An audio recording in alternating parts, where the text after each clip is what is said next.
गतीश्वर देवଙ୍କ पीठरे पारंपरिक बंधु मिलन कार्यक्रम अनुष्ठित हो जाइछि। शीतल षष्ठी शिव विवाह उत्सव पर पुनः बंधु मिलनर प्रचलित प्रथा पाई एही मिलन कार्यक्रम होइतला।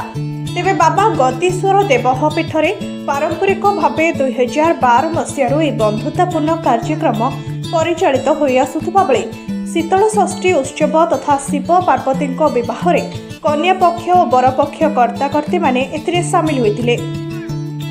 ए प्रथा को प्रथम वर्षर बर पक्ष पूर्णचंद्र साहूंक सह कन्या पक्ष भिकारी चरण बराळंक मध्यरे पारंपरिक बंधु मिलनर शुभारंभ करथिले। तेबे दीर्घ 13 वर्ष धरी एही बंधु मिलन पालित होई आसुथिबा बेले चलित वर्ष बर पक्ष संजय प्रधान और कन्या पक्ष अखिल स्वाईंक मध्यरे मिष्टान आदान प्रदान सह गुआ चला बंधु भावे विवेचना करा जायथिला। तेबे कार्यक्रम को बाबा गतीश्वर देव अनुष्ठान मुख्य पुरोधा पूर्णचंद्र साहूंक तत्वावधान होइतिबा बेले प्रत्येक वर्षर बरपक्ष और कन्या पक्ष कर्ताकर्ती माने एथिरे सामिल होइतिले। अन्यमानक मध्यरे पूर्वतन कर्ता दिवाकर प्रधान भागीरथी प्रधान हाड़बंधु प्रधान सह समस्त कर्ती माने सामिल होइतिले। Bureau report people news. 2012 मसीह देवदेव महादेव श्री श्री गतीश्वर पीठ में शिव विवाह शीतल षष्ठी कार्यक्रम आज पर्यंत चालू रही। प्रतिवर्ष नूतन रूपे कन्या पक्ष बरपक्ष ग्रहण करा जाउछि।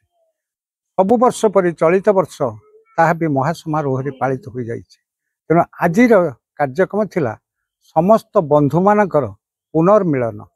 तेणु आज तिथि कन्या पक्षरु आसीथिबा समस्त मिष्टान्न द्रव्य को सेमानक मध्यरे बंटन करा जो तथा आज पवित्र तिथि पतित बाबन ठारू महाप्रसाद आसी गोटा महार्घ्यर संबोधन करा जाई समस्त मनरे गोटा सुख स्वाच्छंद्य भरा मिलनर मुहूर्त करा जायथिला।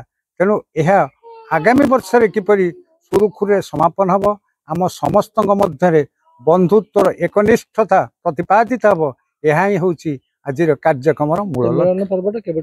एटा 2012 मसीह आरंभ होता से दिन ठारू आज पर्यंत सुरुखुरे समापन हो आसुछि।